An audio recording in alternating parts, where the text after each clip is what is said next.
Hello, my name is John Tigg. I'm the superintendent of schools for Franklin West Supervisory Union, proudly serving the students of Georgia, Fairfax, and Fletcher. This is the last in our video series, and this one is dealing with the actual tax calculation and the household impact. So let's get started.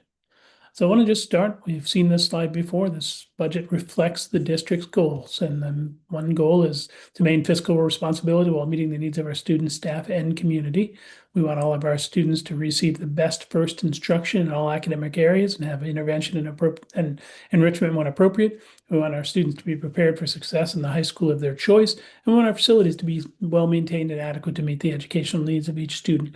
So many of these topics are addressed in the previous videos in this series, and we're getting to this is the last part about the fiscal responsibility in the budget. So you saw this number in the last video. The budget total is up 2.52% to $18,869,484. Largely secondary tuition, salaries, wages, and benefits were the top spending increases, with spending decreases in special education and compensatory ed. Our per pupil cost is up 6.77%, $15,830.04. On the ballot, you're going to see these numbers. You're going to see this budget total number. You're going to see the per pupil cost, and you're going to see that percentage increase. So just bear that in mind as we keep moving here. Here's how it's calculated. This particular slide starts with ed spending, which is a different number. This is the amount that we ultimately asked the state of Vermont for to fund our education. It's less offsetting revenues, which we'll talk about a little on the next slide. So our education spending is up 3.47%. Anytime you spend more money, your taxes potentially increase. So that's a contributing factor there. Our pupil count is down a little bit, down to 1,163.42 pupils. If you're not sure where that number comes from, check out that long-term weighted average daily membership video that's in this series and available. So when your pupil count comes down, that tends to increase your taxes as well.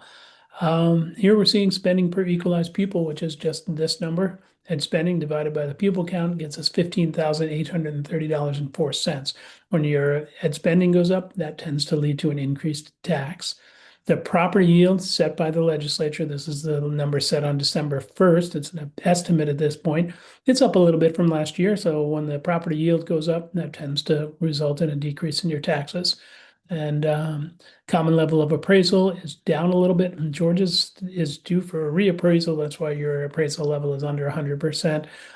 This is a 5% decrease in the common level of appraisal, which does have the effect of increasing your taxes. So to get to the tax rate, we take the spending per equalized pupil, we divide by this 8849, and then we divide by this common level of appraisal, which gets us that 2.0041, which is up significantly from last year, 11.86% increase. So interesting, as we've said before, the 2% increase in spending results in a 11.86% increase in taxes. The average homeowner, so based on a 422,000-ish dollar house, is what Zillow says the average Georgia house is. Tax increase $538.55. So let me run through this again with the full. So starting with the total expenditures, again, up 2.52%.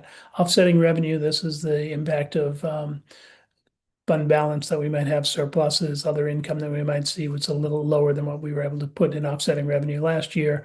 So that's down a little bit. So that makes our ed spending go up by the 3.47%. Pupil counts down by 3.09%. Ed spending, you can see that number is same as it was. The yield, the equalized tax rate. The discount was when they changed the way that they weighted. Georgia was put at a disadvantage of 14%. So we got that amount, and the decreases by a certain amount every year. So the discount this year is 11.1 cents, drops your discounted homestead rate to 1.6778. Divide that by the common level of appraisal, gets you to that 2.0041 number, which again is a 7.53% increase.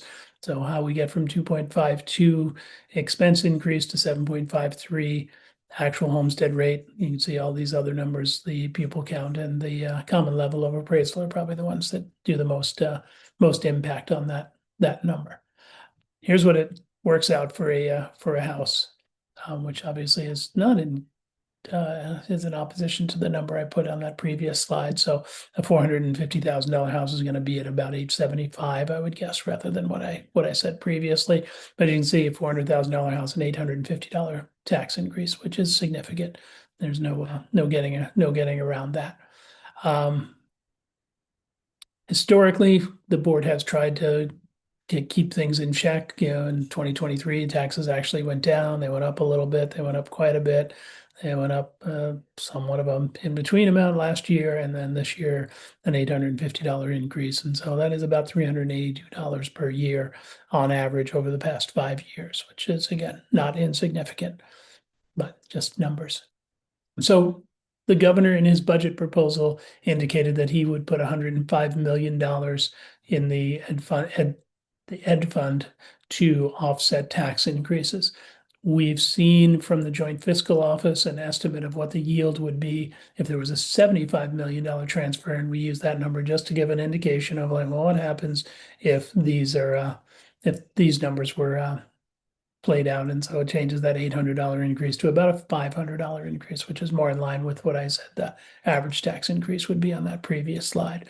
So $800, $500, obviously $500 is less.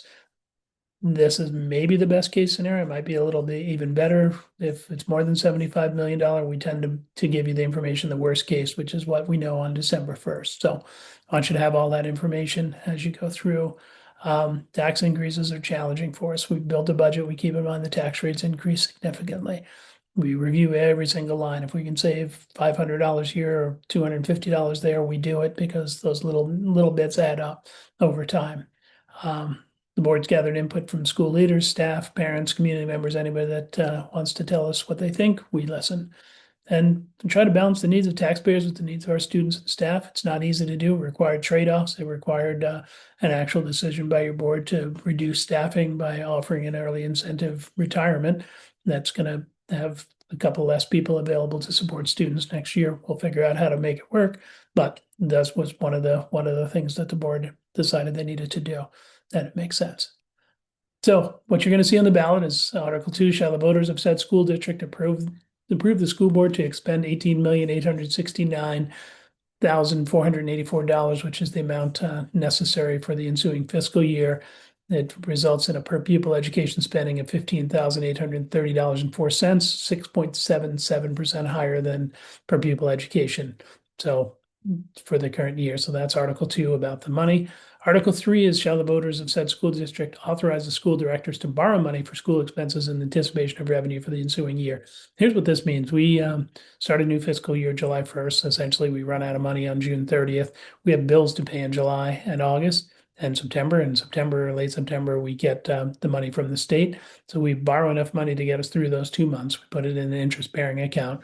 We make interest on the money while it sits there, which generally is enough to pay back the interest that we pay to borrow the money. But we do need to borrow money so that we can continue to be in business during those summer months until the state funds cut. So regardless of what the budget number is, that's an article that we need to have passed just so that we can continue to operate.